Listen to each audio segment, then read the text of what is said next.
Chennai fans நீங்கள் எப்படி feel பண்ணுறீங்க? ஆஸ் அ சென்னை ஃபேனாக எனக்கு என்னடா இது இயர் மட்டும் தான் மாறுது, பேட்டிங்லாம் அப்படியே தாண்டா இருக்குது அப்படிங்கிற மாதிரி தான் இருக்குது. லாஸ்ட் இயர் தான் விஜய் சங்கர், தீபக் ஹூடா, ராகுல் திரிபதி மாதிரி கொஞ்சம் அவுட்டேட்டட் பிளேயர்ஸ் வச்சுருந்தோம். இந்த இயர் வந்து கொஞ்சம் யங்ஸ்டர்ஸ் எல்லாம் வச்சுக்கிறோம், கண்டிப்பாக 200 ஷாரிட்டி எல்லாரும் சொல்கிறாங்க அப்படின்னு ரொம்ப கான்ஃபிடென்ட்டாக இருந்தால் 127ங்க. ஃபஸ்ட்டு 2 நாள் பாருங்கள், எல்லா டீமும் 200 அடித்தானுங்க. நம்ம 150 அடிக்கல, 127 ரன். அது ஜேமி ஓட்டன் இல்லைன்னா 80 ரன் 90 ரன் வந்துருக்கும். யோசிச்சு பாருங்க, 80 ரன் 90 ரன். 80 ரன் 90 அடிச்சா பவர் பிளேலேயே முடிச்சிருப்பானுங்க. நேற்று 120 ரன் அடிச்சதுக்கு 12 ரன் முடிச்சிட்டாங்க. இது என்னங்க பழைய சென்னையா? தோனி கேப்டனாக இருக்கிற வரைக்கும் 2019 வரைக்கும் எல்லா சீசனும் பிளே ஆஃப் போனோம். அது தோனி எப்படி அவ்வளோ ஈஸியாக அதை வந்து பண்ணாருன்னு எனக்கு தெரியலங்க. இப்போ தான் தெரியுது, ஒரு விஷயம் இல்லைனா தான் அதோட அருமை தெரியும்னு சொல்லுவாங்க. அது என்னமோ உண்மை தான், சீரியஸாக சொல்கிறேன். 2019 வரைக்கும் ரொம்ப ஈஸியாக பிளே ஆஃப் போயிட்டு இருந்த டீமு இப்போ ஒரு மேட்ச் ஜெயிக்கிறதுக்கு அவ்வளோ கஷ்டப்பட்டுருக்கோம். இது உண்மையாலுமே எனக்கு என்னென்னா, நேற்று பேட்டிங் வந்து ரொம்ப ஃபஸ்ட்டுங்க. நேற்று ஏன் தோற்றோம் அப்படிங்கிறதுனா, அந்த பேட்டிங் எனக்கு சீரியஸாக சொல்கிறேன். சஞ்சு, ருத்து 2 பேர் ஆடலைன்னா இந்த டீம் வந்து ஒரு பேட்டிங்கில் திரும்பியும் ஸ்ட்ரகிள் ஆவாங்களான்னு ஒரு கொஸ்டின் மார்க் இருக்குது.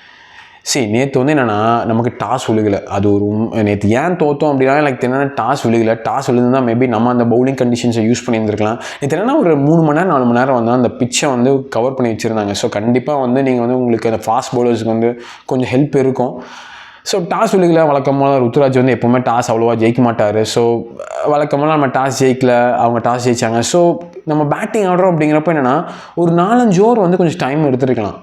நம்ம எல்லா டைமும் 200 இவங்களுக்கு என்னன்னா, ஃபஸ்ட் இந்த மேட்ச் பார்த்துட்டு கண்டிப்பாக நம்மளும் 200 அடிக்கணுங்கிற ஒரு மைண்ட் செட்டை போய் தான் மாட்டிக்கிட்டோம். நேற்று ஒரு 180 190 அடிச்சிருந்தா கூட நீ ஜெயிச்சுருக்கலாம். ப்ராப்பராக அடிந்தா 180 அடிச்சிருந்தா கூட கொஞ்சம் டஃப் கொடுத்துருக்கலாம். அதுதான் நான் சொல்கிறேன். அந்த மாதிரி வந்து பிச்சை கால்குலேட் பண்ணி ஆடணுங்க. சும்மா வந்து ஆர்சிபி 200 அடிக்கிறான், மும்பை 200 அடிக்கிறான்னு சொல்லிட்டு நம்மளும் வந்து அப்படி தான் ஆடணும்னு போகக்கூடாது. அந்த பிச்சுக்கு ஏற்ற மாதிரி ஆடணுங்க. அதுதான் நம்ம சென்னை பண்ணது பெரிய தப்புன்னு நினைக்கிறேன். சஞ்சு ரன் வரலனே ஒரு ஷாட்டுக்கு போனார், சரியான பால், பர்கர், ஓகே, அவர் அவுட் ஆகிட்டார். பட் ஆனால் ருத்துராஜ் ஒரு கேப்டனாக ரெஸ்பான்சிபிலிட்டி எடுத்துருக்காங்க. ஆர்ச்சர் போகிற வேகத்துக்கு வந்து நீங்கள் 3 ஸ்டெம்பையும் காட்டி ஆடுறீங்கன்னா அது பயங்கர ரிஸ்கியான ஷாட்டு. பவர் பிளேயில் வந்து ஒரு கேப்டனாக உங்களுக்கு தெரியும், கீழே பிரேவிஸ் இல்லை, தோனியில் இல்லை, எக்ஸ்பீரியன்ஸ் இல்லை. அப்படிங்கிறப்போ கண்டிப்பாக ருத்துராஜ் வந்து அந்த ஷாட்டை ஆடிருக்கணுங்கிற அவசியமாக அந்த இடத்துல இல்லை. ருத்துராஜ் சீரியஸாக சொல்கிறேங்க, ருத்துராஜ் வந்து ஒரு ரெஸ்பான்சிபிலிட்டி எடுத்து அவர் ஆடி ஆகணும். பிகாஸ் அவர் ஒரு எண்டில் வந்து பொறுமையாக ஆடணும். அவர் அப்படி ஆடலைன்னா கண்டிப்பாக அந்த சீசன் வந்து ஒரு பெரிய ஸ்ட்ரகிளாக தாங்க நமக்கு இருக்க போகுது. சர்ஃப்ராஸ் கான் எனக்கு ரொம்ப பிடிச்சிருந்துச்சிங்க. சீரியஸாகவே வந்து அவர் ஒரு இன்டென்ட்டோடு வந்து ஆடார், ஒரு இம்பாக்ட் பிளேயராக அவர் இறக்குனது ஒரு நல்ல முடிவு தான். பிகாஸ் அவர் 17 ரன்னுக்கு ஒரு இன்டென்ட் காமிச்சார். கண்டிப்பாக வந்து நெக்ஸ்ட் மேட்சஸ்லாம் அவருக்கு நிறையா சான்ஸ் கொடுக்கணும். ஆஷ் மாத்திரையை பற்றி என்ன சொல்லணும்னா, எனக்கு ஆஷ் மாத்திரை வந்து எதுவும் சொல்ல முடியாதுங்க. ஒரு பால் ஆனால் இல்லை, அவருக்கு வந்து அண்டர்-19 வேர்ல்டு ரொம்ப கிரேட்டாக இல்லை. அவர் வந்து அவ்வளோ பெரிய கான்ஃபிடன்ஸ் இருக்க மாதிரி தெரியல. கண்டிப்பாக அவருக்கு வந்து ஒரு 50 40 தேவைங்க திரும்பி கான்ஃபிடன்ஸ் கொண்டு வரதுக்கு. இவங்கெல்லாம் கூட ஓகேங்க. மேத்யூ ஷாட்டு ஒரு இன்டர்நேஷ்னல் பிளேயர் ஆட வேண்டிய ஷாட்டு. அது 3 விக்கெட் விழுந்துருக்குது. கொஞ்சம் பொறுமையாக நின்று ஒரு 20 ரன் 20 பால் அடிச்சிருந்தா கூட அந்த பக்கம் சர்ஃப்ராஸ் கான் ஆடி இருப்பாருங்க. மேத்யூ ஷாட் இப்படிலாம் ஆனால் கண்டிப்பாக வந்து அவர் 11 யோசிக்க கூட முடியாது. அவர் 11 ஆனதுக்கு இவங்க வந்து ஏன் ஆடிருப்பாங்கன்னா, அவர் 2-3 ஓவர் ஸ்பின் போகிறாரு அப்படிங்கிற ஒரே ஒரு ரீசனுக்காக தான் ஆடிருப்பாங்க. இல்லைன்னா ஈஸியாக உருள் பட்டேல் ஆடிருப்பாங்க.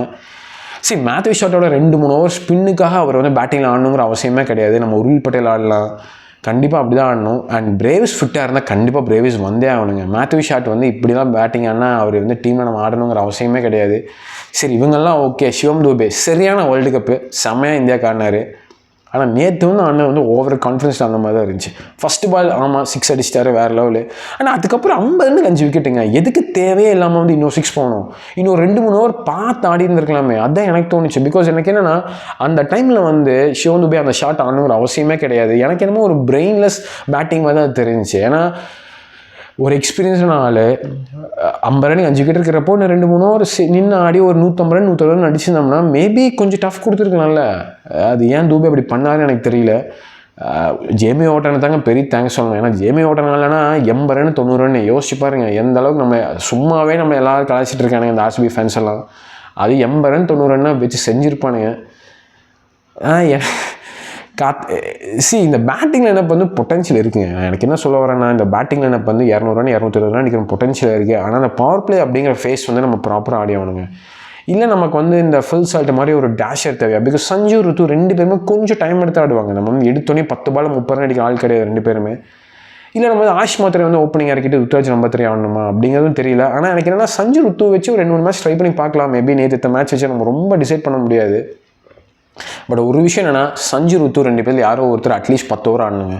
அவங்க 2 பேரில் 2 பேருமே வந்து பவர் பிளேக்குள்ள அவுட் ஆனால் இந்த டீம் பயங்கரமாக ஸ்ட்ரகிள் ஆக வாய்ப்பு இருக்குது. ஏன்னா கீழே எதுவுமே எக்ஸ்பீரியன்ஸ் இல்லைங்க, யாருமே எக்ஸ்பீரியன்ஸ் கிடையாது. பிரேவிஸ் வந்தால் கூட ஒரு இன்ட்ரெஸ்ட் எக்ஸ்பீரியன்ஸ் சொல்லலாம். அவருமே அவ்வளோ நின்னாலாம் ஆட மாட்டார், அவருமே ஒரு டேஷர் தான். ஸோ அப்படிங்கிறப்போ இந்த நின்று ஆடுற ஒரு எபிலிட்டி இருக்க பிளேயர் யாருமே கிடையாது. ஸோ அப்படிங்கிறப்ப அது கண்டிப்பாக ஒரு பிரச்சனை மாதிரி தான் தெரியுது சென்னைக்கு. பிகாஸ் அதுக்கு யாரோ ஒருத்தர் வந்து கண்டிப்பாக ஒரு பவர் பிளே ஸ்டார்ட் வேணும். நம்ம 2 விக்கெட்ஸ் குயிக்காக பவர் பிளேயில் விட்டோம்னா இந்த மாதிரி சுச்சுவேஷன்ஸ் நிறையா டைம் நடக்க சான்ஸ் இருக்குது சென்னைக்கு. ஓவரால் பயங்கர டிசப்பாயின்மெண்ட்டுங்க. ER மட்டும் தான் மாறிச்சு. ஆனால் பேட்டிங் பர்ஃபார்மன்ஸ் எல்லாம் ஒரே மாதிரி தான் இருக்குது. 127 ரன்னுங்க. ஐயோ, அட்லீஸ்ட் 150 அடிச்சிருக்கலாம். அதை நினச்சா எனக்கு ஒரு மாதிரி இருக்குது. அண்ட் தென் பவுலிங்க வைபவ் சூரியவன்ஷி எப்படி அங்கே பேட்டிங் ஆகணும்னு காமிச்சார் எல்லாத்துக்கிட்டையும். சரியான பிளேயருங்க அவர். ஆனால் எனக்கு என்னென்னா ஃபஸ்ட் பால் அவர் விக்கெட் கேட்ச் கார்த்திக் சர்மா பிடிச்சிருந்தா மேபி மேட்ச் நம்ம கொஞ்சம் க்ளோஸாக எடுத்துகிட்டு போயிருக்கலாம், இல்லை கொஞ்சம் டஃப் கொடுத்துருக்கலாம். அதையும் யாரும் பிடிக்கல. எனக்கு என்னென்னா சென்னை பவுலிங் கூட பார்த்தீங்கன்னா கலீல் அகமது நல்லா போட்டார். அன்சில் கம்போஜ் ஒரு பாசிட்டிவாக இருந்தார். நூர் அகமதை வந்து டேக் ஆஃப் பண்ணிட்டாங்க. பட் ஸ்டில் நூர் அகமது ஒரு கிளாசி ஸ்பின்னர் நமக்கு தெரியும். எனக்கு என்ன பவுலிங் கூட வந்து நம்ம எப்படின்னா ஒரு 230 ரன் 240 ரன் அடிச்சு அட்லீஸ்ட் ஒரு 200 ரன் அடித்தோம்னா அந்த பவுலிங் ஸ்டஃப் கொடுக்கலாம். ஆனால் அந்த பேட்டிங் 200 ரன் அடிக்கணுமே. கெப்பாசிட்டி இருக்குங்க. ரொம்ப நெகட்டிவாக நான் பேச விரும்பல. ஏன்னா அது ஒரு மேட்ச் மட்டும்தான். ஒரு மேட்ச் வச்சு நம்ம ரொம்ப பேச முடியாது. பட் ஆனால் என்னென்ன பிரச்சனை அப்படின்னா எல்லாமே இன்எக்ஸ்பீரியன்ஸாக இருக்காங்க. கார்த்திக் சர்மா ஒரு செம டேலண்ட்டு. பட் ஆனால் அவ்வளோ ப்ரெஷரான சுச்சுவேஷன் வந்து அந்த மேட்ச்சில் நம்ம ரொம்ப எக்ஸ்பெக்ட் பண்ண முடியாது. சர்ஃப்ராஸ் கானும் நமக்கு தெரியும் நல்ல ஃபார்மில் காமிச்சார். எனக்கு என்னென்னா நம்ம பஞ்சாப் கிங்ஸ் கூட வந்து கண்டிப்பாக ஜெயிச்சாகணுங்க. பஞ்சாப் கிங்ஸ் கூட வந்து ஒரு கம்பேக் கொடுக்கலன்னா சீசன் ஆல்மோஸ்ட் முடிஞ்ச மாதிரி தான். பிகாஸ் 2 மேட்ச் தோத்துட்டு நம்ம சின்ன ஃபார்முக்கெல்லாம் போனால் RCB இருக்க ஃபார்முக்கு நம்மளெல்லாம் தூக்கி சாப்பிட்டுருவானுங்க. உண்மையாக சொல்கிறேன். பிகாஸ் அவனுக்கு வேறு மாதிரி ஒரு ஃபார்ம் இருக்காங்க. விராட் கோலி, தேவ்தத் படிக்கல், ஃபில் சாட்டு, பட்டிதாரி, டிம் டேவிட், அந்த டீமே ஒரு வேறு மாதிரி ஒரு டீம். ஸோ கண்டிப்பாக வந்து நம்ம ஒரு கம்பேக் கொடுத்தே ஆகணும் பஞ்சாப் கிங்ஸ் கூட. பிரேவிஸ் விட்டார் தான் கண்டிப்பாக ரிப்ளேஸ் பண்ணி ஆகணுங்க மேத்யூ ஷாட்டை. ஸோ ஓவராலாக என்னோட ஒரு ஒப்பீனியன் என்னென்னா ரொம்ப நெகட்டிவாக நான் சொல்ல மாட்டேன் ஒரு மேட்ச் வச்சு. பட் ஸ்டில் நம்ம டீம் வந்து நிறைய ஏரியாஸ் ஆஃப் இம்ப்ரூவ்மெண்ட் இருக்குது. பவர் பிளேயில் கண்டிப்பாக வந்து ஒரு 60 நாள் அடிக்கணுங்க. எல்லா டீம் 78 அடிக்கிறாங்க. நான் அவ்வளோ கூட எக்ஸ்பெக்ட் பண்ணல. ஒரு 65 நாள் நம்ம அடித்தோம்னா ஒரு 65 ரன் அடித்தோம்னா கூட வந்து நம்ம ஒரு 200 ரன் அடிக்கிற கெப்பாசிட்டி நம்ம டீம் இருக்குது. தூபேல கொஞ்சம் ரெஸ்பான்சிபிலிட்டி ஆடணுங்க. சும்மா வந்து எல்லா பாலும் 6 அடிக்கணும். அதுவும் நேற்று இந்த சுச்சுவேஷன் 5 விக்கெட் பட் ஆடணுங்கிற அவசியமே கிடையாது. பாஸ் ஷாட்டுங்க இது நம்ம சென்னையா அப்படிங்கிற மாதிரி தான் எனக்கு இருக்குது. பிகாஸ் நம்ம ஒவ்வொரு டைமும் வந்து ரொம்ப ஒஸ்ட்டான சீசன். 2020 7th முடித்தோம். அடுத்த சீசன் கப்பு. 22 9th முடித்தோம். அடுத்த சீசன் கப்பு. லாஸ்ட் 10th முடித்தோம். இந்த சீசன் வந்து ஒரு டேர்ன் அரவுண்டாக இருக்கும், கொஞ்சம் நல்லா ஆடுவோன்னு எதிர்பார்த்தா கண்டிப்பாக 2 சீசன் ரொம்ப ஒஸ்ட்டாக இருக்குது. சென்னை ஹிஸ்ட்ரியில் வந்து 2 சீசன் ரொம்ப மோசமாக போனால் சரித்திரமே கிடையாது. கண்டிப்பாக அப்படி இருக்காது நம்புகிறேன். ஒரு ஹோப் மட்டும்தாங்க, பெரிய கான்ஃபிடென்ட்டெல்லாம் சொல்ல முடியாது. பட் ஒரு சென்னை ஃபேனாக நமக்கு தெரியும் நம்ம டீம் வந்து ஒரு ஹோப் ஒரு கம்பேக் கொடுப்பாங்கன்னு. எனக்கு தெரிஞ்சு நம்ம கண்டிப்பாக ஒரு கம்பேக் கொடுப்போம் தான் தோணுது. சேப்பாக்கில் நம்ம ஃபேன்ஸ் வச்சு கண்டிப்பாக வந்து பஞ்சாபோட ஜெயிப்போன்னு ஒரு நம்பிக்கை எனக்கு இருக்குது. நீங்கள் என்ன நினைக்கிறீங்க அப்படிங்கிற காமெண்ட்ஸை சொல்லுங்கள். அண்ட் யா, இது மாதிரி நிறைய வீடியோஸ்க்கு மறக்காமல் சப்ஸ்கிரைப் பண்ணிக்கோங்க, லைக்கும் போட்டுருங்க.